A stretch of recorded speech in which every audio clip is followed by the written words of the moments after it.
কিন্তু 2025 চনৰ নৱেম্বৰ 1 তাৰিখৰ দিনাখনি মই জেললৈ গৈছিলোঁ।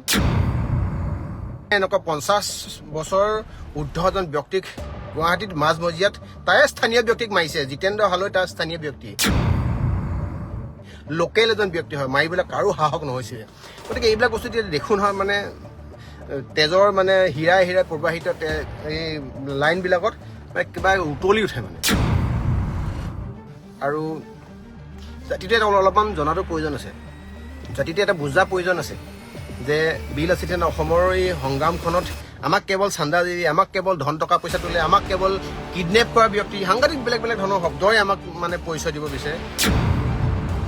জাতিটো যে এতিয়া যে এনেকুৱা ধৰণৰ অৱস্থা আছে, প্ৰত্যেকজন অসমীয়াৰ গাত ভুল আছে, প্ৰত্যেকজন আমাৰ অসমীয়া স্বাভিমান থকা ব্যক্তিৰ গাত ভুল আছে। আমি আচ্ছা, ইতিমধ্যে আজি আপোনালোকে এটা ঘটনা দেখিছে যে গুৱাহাটীৰ এডোখৰ জেগাত স্থানীয় এজন ব্যক্তি, আৰু সেই ব্যক্তিজনৰ বয়স 50ৰ ঊৰ্ধ্ব হ'ব যেন লাগে, আৰু তেওঁৰ লগত অসমীয়া বহুকেইজন ব্যক্তিয়ে বহিৰাগত এছাম ব্যক্তি, বিহাৰী সম্প্ৰদায়ৰ ব্যক্তি, সেইকাৰণে মই একাংশ বুলি কৈছোঁ। গোটেই বিহাৰী ব্যক্তিসকল বেয়া হ'ব নোৱাৰে, কিছুসকল সংখ্যক বিহাৰী, বঙালী, মাৰোৱাৰী বহু ব্যক্তি আছে যিসকল ব্যক্তিৰ অৰিহণা অসমীয়া জাতি গঠন প্ৰক্ৰিয়াটোত, অসমীয়া কৃষ্টি সংস্কৃতি পৰম্পৰা ৰক্ষাৰ ক্ষেত্ৰত বহুখিনি তেওঁলোকৰ অৰিহণা আছে। গতিকে মই গোটেইখিনি বিহাৰী মানুহক ইয়াত ইনক্লুড কৰিব বিচৰা নাই, কিন্তু একাংশ বিহাৰী ব্যক্তি, আৰু সেইসকল ব্যক্তিক ইয়াৰ পৰা চিধা কৰি দিব বিচাৰিছোঁ যে আমি মৰি যোৱা নাই। মানে বীৰ লাচিত সেনা অসমীয়া তেজ থকা মানুহবিলাক মৰি যোৱা নাই। গতিকে কথাটো ক্লিয়াৰ কৰি দিছোঁ। কথাটো এনেকুৱা ধৰণৰ যে বিগত দিনত কেইদিনমানৰ পৰা জিতেন্দ্ৰ হালৈ নামৰ এজন আমাৰ স্বাভিমানী অসমীয়া 50ৰ ঊৰ্ধ্ব ব্যক্তিয়ে দুই এজনক লগত লৈ গুৱাহাটী বিভিন্ন প্ৰান্তত পল্টন বজাৰ, পাণ বজাৰ, চৰাবভাটিৰ পৰা আৰম্ভ কৰি কি কৰিছিলে, অবৈধভাৱে ৰমৰমীয়া ড্ৰাগছৰ ব্যৱসায়, গাঞ্জা, সুৰা, মদৰ পৰা আৰম্ভ কৰি ইভেন নাৰী দেহ ব্যৱসায়ীলৈকে কি কৰিছিলে, তেওঁ এই বিষয়বিলাকৰ ওপৰত এটা সৰজমিন এটা জৰীপ বা তদন্ত চলাইছিলে। কিছুসংখ্যক ব্যক্তিক ধৰিছিলে, অনলাইন বা লাইভত ধৰিছিলে, ধৰি পিনে তেওঁক অসম পুলিচক গতাই দিছিলে। যোৱা 2 এদিনত আমি এখন ৱাইন শ্বপৰ সন্মুখতো দেখা পাইছিলোঁ, ড্ৰাগছৰ চিৰিঞ্জ মাৰি থকা সময়ৰ টাইমত আমি ধৰা দেখা পাইছিলোঁ। আৰু সেই ভিডিঅ'বিলাক ইতিমধ্যে অসমৰ বিভিন্ন প্ৰান্তৰ ব্যক্তিসকলে দেখিছিলে। আৰু তেনেকুৱা ধৰণৰ ঘটনা এটা পৰিঘটনা আজি সাক্ষী হৈ ৰ'ল। আজি কিবা তেনেকুৱা এটা জেগাত এখন দোকানত যাওঁতে কি হৈ গৈছিল যে সেই ব্যক্তিজনক বিহাৰী সম্প্ৰদায়ৰ একাংশ ব্যক্তিয়ে মাৰ পিট কৰি ৰাস্তাত বগাই পিটিছে। আৰু বিশাল চৌধুৰী নামৰ এজন আমাৰ ভাতৃ চিনাকি, তেখেতকো মাৰিছে, আৰু গোটেই তেওঁক মানে এখন দোকানৰ ভিতৰত সোমোৱাই পিনে বেয়াকৈ মাৰপিট কৰিছে। আৰু ইতিমধ্যে 2জন ব্যক্তি থানাত আছে বুলি আমি গম পাওঁ। এইটো হ'ল আপোনাৰ আৰম্ভণিটো হ'ল অসমীয়া জাতিটোৰ বৰ্তমান সময় যে কেৱল কেলধূপ কৰি যে জীয়াই থাকিবলগীয়া হৈছে, এইটো হ'ল বৰ্তমান সময় আমাৰ পৰিচয়। আৰু আমি এই পৰিচয়টোত গৈ আমি কোনোবা কংগ্ৰেছী, কোনোবা বিজেপি, বা কোনোবা হিন্দু, কোনোবা মুছলমান, আমি ধৰ্মৰ ফালৰ পৰাই হওক বা ৰাজনৈতিক ফালৰ পৰাই হওক, আমি যে প্ৰত্যেকজন ব্যক্তি যে একোজনে অসমীয়া, সেই শব্দটো সম্পূৰ্ণকৈ পাহৰি গৈছোঁ। নিজৰ যিটো আৱেগ অনুভূতিসমূহ সম্পূৰ্ণ আমি জলাঞ্জলি দিছোঁ। আমি অসমীয়া শব্দটোৰ পৰা পাহৰি আমি অতি ভাৰতীয়, অতি হিন্দু আৰু এনেকুৱা ধৰণৰ কিছুমান নতুন শব্দ আমাৰ জীৱনৰ অভিধানখনত সংযোগ কৰি অসমীয়া জাতিটোৰ মেটমৰা ভাৰখন বা অসমীয়া জাতি যে আহোম, কোচ, কলিতা, মটক, মৰাণ, এই সকলোবিলাকক আমি পাহৰি এতিয়া বৰ্তমান কেতিয়াবা মন গ'লে আপাৰ আছাম, লোৱাৰ আছাম, মিডল আছামৰ আমাৰ যুদ্ধ হয়, কেতিয়াবা আমাৰ আহোম, কোচ, কলিতা, মটক, মৰাণৰ মাজত আমাৰ যুদ্ধ হয়, ভাতৃঘাটি আমাৰ সংঘৰ্ষ হয়, জাতি জনগোষ্ঠীৰ মাজত বিদ্বেষৰ ভাৱ, এই গোটেই বস্তুবিলাকত জড়িত হৈ থকা এটা বিশেষ শব্দটো হ'ল এইটো ৰাজনীতি আৰু পলিটিক্স। আমি ইতিমধ্যে দেখিবলৈ পাইছোঁ যে তাৰে যিডোখৰ জেগাত ঘটনাটো ঘটিলে, আজি অসমীয়া মাৰ খাইছে, বেয়াকৈ চৰ, কিল, ভুকু, ঘোচা খাইছে। এজন ল'ৰাই মোলৈ ফোন কৰিছে যে দাদা, মোৰ মূৰত এটা ডাষ্টবিন, বেয়া বস্তু পেলোৱা, থু খেকা মানুহে পেলোৱা জেগাৰ সেই ডাষ্টবিনটো তাৰ মূৰত পিন্ধাই দিছে। মানে মাৰপিটত তাৰ ডাষ্টবিনটো আহি পেলাই তাৰ মূৰত সোমাই গৈছে। আৰু এই সময়ত য'ত অসমীয়া জাতিটোৰ বিগত দিনৰ ঐতিহ্য আৰু ইতিহাস বৈশিষ্ট্য থকা, নিজৰ পৰিচয় থকা, 600 বছৰতকৈ বেছি ৰাজত্ব কৰা আমাৰ, আৰু ধৰিছোঁ অসমীয়াই 16 বা 17 বাৰকৈ মোগল খেদা এটা জাতিৰ বৰ্তমান সময়ত এতিয়া এইটো এটা ডেফিনেশ্যন যে আমি বহিৰাগত এছাম ব্যক্তি, যিসকল ব্যক্তিয়ে সিদিনা অসমীয়া ক'বলৈ শিকিছে, যিসকল ব্যক্তিয়ে সিদিনা গামোচাখন ডিঙিত লৈছে, সেইসকল ব্যক্তিয়ে বৰ্তমান সময়ত আমাৰ ধৰ্মৰ এটা সাংঘাতিক ধৰণৰ এটা প্ৰচাৰ যে আমি হিন্দু, আমি ভাৰতীয়। ন' ডাউটলি মই এজন সনাতনী হিন্দু, মই এজন ভাৰতীয়, কিন্তু হিন্দু বা ভাৰতীয় হোৱা আগত মই জানো যে প্ৰকৃত এজন অসমীয়া ব্যক্তি হয়, মই এজন আপোনাৰ অসমৰ তেজ মঙহ স্বাভিমান আৱেগ অনুভূতি জড়িত থকা এজন অসমীয়া ব্যক্তি হয়। গতিকে ইয়াত ধৰ্ম শব্দটো লগাই পেলাই আজি দেখিবলৈ পাইছোঁ যে জয় শ্ৰীৰাম চিঞৰিছে, তাৰ ভাৰত মাতা কি জয় চিঞৰিছে। ভাৰত মাতা কি জয় আমিও চিঞৰিব পাৰোঁ, ভাৰত মাতা জয় শ্ৰীৰাম আমিও ক'ব পাৰোঁ, জয় আশা আমিও ক'ব পাৰোঁ। কিন্তু ভাৰত মাতা কি জয় শ্ৰীৰাম এই শব্দবিলাকৰ যোগেদি আমি নিবিচাৰোঁ যে অসমীয়া আৱেগটো মূল সুঁতি অসমীয়া আৱেগটোক কোনোবাই ইয়াত নচ্ছাত কৰি দিব, কোনোবাই শেষ কৰি দিব। গতিকে অসমীয়া জাতিটো যে এইডোখৰ জেগালৈ যে আহিছে কেলধূপকৈ জীয়াই থাকিবলগীয়া অৱস্থা, যেনে তেনে জীয়াই থাকিবলগীয়া যিটো অৱস্থা হৈছে, এই অৱস্থাটোৰ কাৰণে দায়ী কিন্তু আমি প্ৰত্যেকজন ব্যক্তি, আপুনি দায়ী আৰু ময়ো দায়ী।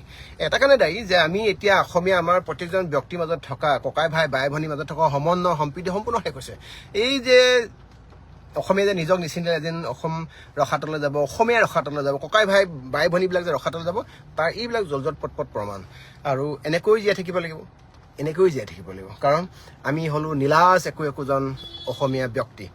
গতিকে বিগত দিনত দেখিছিলে যে বিলাসীত অসমৰ মই যে যেতিয়ালৈকে আছিলোঁ, এতিয়াও আছোঁ, কিন্তু 2025 চনৰ নৱেম্বৰ 1 তাৰিখৰ দিনাখনি মই জেললৈ গৈছিলোঁ। মানে মই আত্মসমৰ্পণ কৰিছিলোঁ, চাৰেণ্ডাৰ কৰিছিলোঁ, আহি পিনে নিজে থানাত 4-5 মাহ জেল খালোঁ। আপুনি সেইটো মুহূৰ্তৰ আগৰ মুহূৰ্তখিনি মই ক'বলৈ গৈছোঁ, কেতিয়াও কোনো কাৰণত গুৱাহাটীত, বিশেষকৈ গুৱাহাটীত কোনো অসমীয়াৰ ওপৰত সেই 6 বছৰৰ দিনত মই কেতিয়াও কোনো কাৰণত এনেকুৱা ধৰণৰ অত্যাচাৰ অবিচাৰ আৰু এনেকুৱা ধৰণৰ পাব্লিকলি আহি পিনে এনেকুৱা 50 বছৰ ঊৰ্ধ এজন ব্যক্তিক গুৱাহাটীত মাজমজিয়াত তাৰে স্থানীয় ব্যক্তিক মাৰিছে। জিতেন্দ্ৰ হালৈ তাৰ স্থানীয় ব্যক্তি, লোকেল এজন ব্যক্তি হয়, মাৰিবলৈ কাৰো সাহস নহৈছিলে। গতিকে এইবিলাক বস্তু এতিয়া দেখোঁ নহয়, মানে তেজৰ মানে হীৰাই প্ৰবাহিত এই লাইনবিলাকত মানে কিবা উতলি উঠে মানে। আৰু জাতিটোৱে অলপমান জনাটো প্ৰয়োজন আছে, জাতিটোৱে এটা বুজা প্ৰয়োজন আছে যে বিলাসীতে অসমৰ এই সংগ্ৰামখনত আমাক কেৱল চান্দা দি, আমাক কেৱল ধন টকা পইচা তোলে, আমাক কেৱল কিডনেপ কৰা ব্যক্তি, সাংঘাতিক বেলেগ ধৰণৰ শব্দই আমাক মানে পৰিচয় দিব বিচাৰে। গতিকে এই 4-5টা মাহত আপুনি দেখিবলৈ পাইছে মোৰ দেন 40 জনতকৈ বেছি ব্যক্তি গুৱাহাটীত মাৰ খাইছে, বহিৰাগত ব্যক্তিৰ হাতত মাৰ খাইছে। বিগত 6 বছৰত 40 জন ব্যক্তি নহয়, বিগত 6 বছৰত 10 জন ব্যক্তিয়ে মাৰ খোৱা নাছিলে। কেতিয়াও কোনো কাৰণত আমি কেতিয়াবা আইন হাতত তুলি ল'বলগীয়া অৱস্থা হৈছিলে, কিন্তু কেতিয়া কোনো কাৰণত কোনো অসমীয়া ব্যক্তিয়ে মাৰ খোৱা নাছিলে। এই জাতিটো যে এতিয়া যে এনেকুৱা ধৰণৰ অৱস্থা আছে, প্ৰত্যেকজন অসমীয়া গাত ভুল আছে, প্ৰত্যেকজন আমাৰ অসমীয়া স্বাভিমান থকা ব্যক্তি গাত ভুল আছে। আমি সহজে মানুহখিনি বিশ্বাস কৰিলোঁ, আমি সহজে বৰপিয়া এখন পাৰি দিব বিচাৰোঁ। গতিকে এই জাতিটো যে এনেকুৱা জেগালৈ আহিছে, আমাৰ অসমীয়া মানুহে অনুভৱ কৰক, অনুতপ্ত হওক যে কোনদিনাখনি আমাৰ অসমীয়া মানুহে বুজি পাব যে আমি ক'ত ভুল কৰিলোঁ। গতিকে এতিয়া নিজৰ ককাই ভাই বাই ভনীৰ ওপৰত এতিয়া ৰাস্তাত আক্ৰমণ কৰিছে, অহা কাইলৈ পৰহিলৈ আমাৰ ঘৰত আহি আক্ৰমণ কৰিব। তাৰপিছত আমি চিঞৰি থাকিম মই ভাৰতীয়, মই ভাৰত মাতা কি জয় শ্ৰীৰাম চিঞৰি থাকিম। কিন্তু তথাপিতো আমি একো ৰিপ্লাই দিব নোৱাৰিম, কাৰণ কিছু ক্ষেত্ৰত আমি দেখিবলৈ পাইছোঁ সেই বৰমূৰীয়া কাৰোবাৰ ফোনবিলাক এই আপোনাৰ থানাৰ কোনো ব্যক্তিলৈ আহিব, য'ত তেওঁলোকে ইচ্ছা ধৰণে লাইনত আগবাঢ়ি যাব নোৱাৰিব। গতিকে মই বিচাৰোঁ আমাৰ অসমীয়া জাতিটোৱে এই মুহূৰ্ততে উপলব্ধি কৰাটো প্ৰয়োজন আছে, নহ'লে কিন্তু অনাগত দিনত অসমীয়া জাতিটোৱে কিন্তু আঁঠু কাঢ়ি ভাত খাব লাগিব। গতিকে বিলাসীতে অসম কিয় প্ৰয়োজন, কেনেকৈ প্ৰয়োজন, কেলে প্ৰয়োজন আৰু কিমান সময়লৈকে প্ৰয়োজন, তাক এতিয়া উপলব্ধি কৰা সকলোৱে সময় সমাগত। এই প্ৰাসংগিক এই বিষয়বিলাক, যিবিলাক বিষয়ৰ ওপৰত গুৰুত্ব দিব লাগে, এই বিষয়ৰ ওপৰত গুৰুত্ব দিব। আৰু আমি এটা কথা স্পষ্টকৈ ক'ব পাৰোঁ, মই বিশেষকৈ বিকাশ অসমে আপোনালোকক এটা কথা স্পষ্টকৈ ক'ব পাৰোঁ, ৰাইজৰ যি সহযোগিতা, নিস্বাৰ্থ সহযোগিতা আমাক আগবাঢ়ক, নিস্বাৰ্থভাৱে আপোনালোকে সাহস দিয়ক, মৰম দিয়ক। মইতো ভাবিছিলোঁ আপোনালোকৰ মই মৰমৰ সলনি মই আশীৰ্বাদহে বিচাৰিম এতিয়া, কাৰণ আশীৰ্বাদ মানে মেডিকেলত কোনোবা বিপদত পৰিলে, কাৰোবাক ব্লাড লাগিলে, মানে বিপদত পৰা ব্যক্তিক সহায় কৰিলে, সেই আশীৰ্বাদহে বিচাৰিম। মই ভাবিছিলোঁ যে আকৌ মৰম বিচাৰি ঘূৰি নুফুৰিম, কিন্তু এতিয়া দেখিছোঁ যে এই এনেকৈ ধৰণে অলপমান আমি যদি পিছ উহুকি দিওঁ, কিন্তু কিছুমান এচাম ব্যক্তিয়ে গিনিপিক টাইপত আমাক এক্সপেৰিমেণ্টেল অবজেক্ট হিচাপে ব্যৱহাৰ কৰিব বিচাৰে, টুকুৰিয়ে চাই যে জাতিটো শুই আছে নে সাৰ পাই আছে নে কি কৰি আছে। এতিয়াতো এইটো অৱস্থাতে গুৱাহাটীতে নহয়, অসমৰ বিভিন্ন প্ৰান্তত হৈছে। অসমৰ মূল সুঁতি অসমীয়া থকা কিছু জেগাত কিছু আপোনাৰ ইভেন জাতীয় জনগোষ্ঠীয় একদম প্ৰভাৱ থকা জেগাত এতিয়া এইবিলাক বিষয় হ'বলৈ ধৰিছে। গতিকে এই ক্ষেত্ৰত কেৱল আমিয়ে লাজ পোৱা নহয়, আহি থকা দিনত প্ৰজন্মই বিষয়বিলাকক লৈ পেলাই লাজ পাবলগীয়া এটা বিষয়। গতিকে মই বিচাৰোঁ অসমীয়া ব্যক্তিসকলে এই বিষয়ৰ ওপৰত বিশেষ গুৰুত্ব দিয়ক, নহ'লে কিন্তু আহি থকা দিনত কেইদিনমানৰ আগত চাইনিজ বুলি কৈছিলে, কেইদিনমানৰ আগত কাৰ্বি গ'বেক বুলি কৈছে, আজি অসমীয়া গ'বেক বুলি কৈছে। মই কিন্তু অসমীয়া ব্যক্তি হিচাপে কিন্তু কথাটো মোৰ গাত লাগিছে।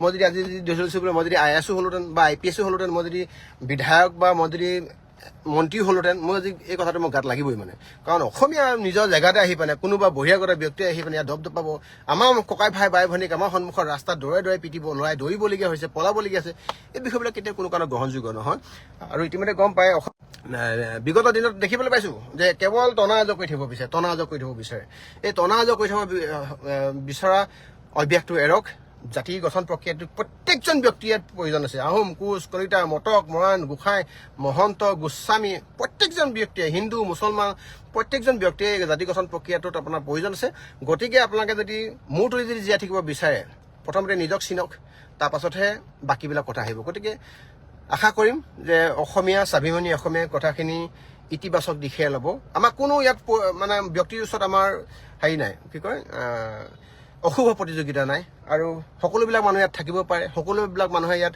আহি ব্যৱসায় কৰিব পাৰে ইয়াত অসমত আহি পঢ়া শুনা কৰিব পাৰে এই কোনোবা বিহাৰী বঙালী মাৰোৱাৰী বুলি কোনো কথা নাই কাৰণ আমি যদি বিগত দিনত চাওঁ বহু এনেকুৱা ধৰণৰ ব্যক্তি আছে যিসকল ব্যক্তিয়ে অসমীয়াৰ এই আৱেগ অনুভূতিৰ লগত স্বাভিমানৰ লগত জড়িত হৈ আছিলে গতিকে ইয়াত আহি পেলাই খালি আমি এইটো কথা নিবিচাৰিম যে কোনোবাই ইয়াতে আহি পেলাই আমাৰ ঘৰতে আহি পেলাই চুকতে খাই বুকতে গুৰিয়াব ইয়াতে থাকিবলৈ আহি পেলাই আমাৰ ককাই ভাই বাই ভনীক ওপৰত মানে লোলুপ দৃষ্টি ৰাখিব মাৰপিট কৰিব এই কথাটো কিন্তু সহ্য কৰি ল'বলগীয়া বিষয় নহয় এই কথাটো কেৱল মই XYZ আপোনাৰ 2-4জনে কেৱল আপোনাৰ বুজিলে নহ'ব অসমৰ প্ৰত্যেকজন ব্যক্তিয়ে বুজাটো প্ৰয়োজন আছে কাৰণ আজি আপোনাক মাৰিছে অহা কাইলৈ মোক মাৰিব তাৰ পাছদিনাখনি প্ৰয়োজন হ'লে বৰ্তমান সময়ত থকা এই চৰকাৰখনৰ কোনোবা বিধায়কৰ পুতেকজীয়েকক মাৰিব দৰকাৰ হ'লে মন্ত্ৰী পুতেকজীয়েকক মাৰিব গতিকে এই কথাটো যেতিয়া কেতিয়া কোনো কাৰণত নহয় তাৰ কাৰণে সকলোৱে গুৰুত্ব দিয়ক ধন্যবাদ জয় অসম